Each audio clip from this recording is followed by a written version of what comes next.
மார்கழி மாதம் தேவர்களுக்கு ஒரு நாள் என்று சொல்லப்படும் மிகவும் புனிதமான காலம். இந்த மாதத்தில் வரும் வைகுண்ட ஏகாதசி ஒரு சாதாரண ஏகாதசி அல்ல. இந்த நாளில்தான் சொர்க்கவாசல் திறக்கப்படுகிறது என்று பக்தர்கள் நம்புகிறார்கள். அதற்கான அதிசய கதை என்ன? இன்று அந்த கதையை பார்க்கலாம். மார்கழி மாதம் விஷ்ணுவிற்கு மிக உகந்த மாதம். அதிகாலை வழிபாடு, திருப்பாவை பாராயணம், விஷ்ணு நாம ஜபம், இந்த மாதத்தில் செய்யும் ஒரு சிறிய பூஜையும் பல மடங்கு பலன் தரும் என்று சாஸ்திரம் கூறுகிறது. ஒரு காலத்தில் முரன் என்ற அசுரன் தேவர்களை கொடுமைப்படுத்தினான். தேவர்கள் அனைவரும் மகாவிஷ்ணுவை சரணடைந்தனர். அப்போது விஷ்ணுவின் திருமேனியிலிருந்து ஒரு தெய்வீக சக்தி தோன்றியது. அவளே ஏகாதசி தேவி. அவன் முரண் அசுரனை அழித்தாள். அந்த நாள் ஏகாதசி என அழைக்கப்பட்டது.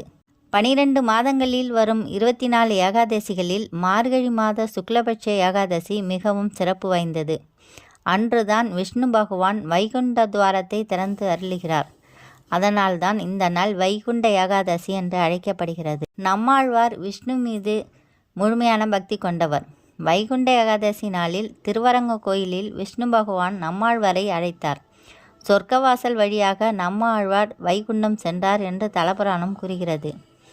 அன்றிலிருந்து சொர்க்கவாசல் திறக்கும் முறையும் வழிபாடும் கோவில்களில் நடைமுறைக்கு வந்தது. சொர்க்கவாசல் என்பது ஒரு கதவு மட்டுமல்ல, அது பாபங்களை விட்டு விடுதல், நல்ல சிந்தனை, பக்தி நிறைந்த மனம், இந்த மூன்றும் சேர்ந்தால் அதே சொர்க்கவாசல்தான். அந்த நாளில் விரதமிருந்து விஷ்ணுவை வழிபட்டால் பாப விமோசனம், குடும்ப நலம், மன அமைதி, இறுதியில் முக்தி கிடைக்கும். மார்கழி மாதம் வைகுண்ட ஏகாதசி இது ஒரு நாளுக்கான பண்டிகை அல்ல, ஒரு வாழ்க்கை வழிமுறை. விஷ்ணு நாமத்தை மனதில் வைத்தால் நாமே நம்முன் சொர்க்கவாசலை திறந்து விடலாம். ஓம் நமோ நாராயண நமக.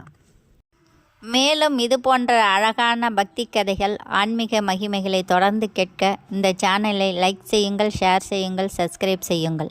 உங்கள் ஆதரவே எங்களுக்கு பெரிய ஊக்கம். நன்றி, வணக்கம்.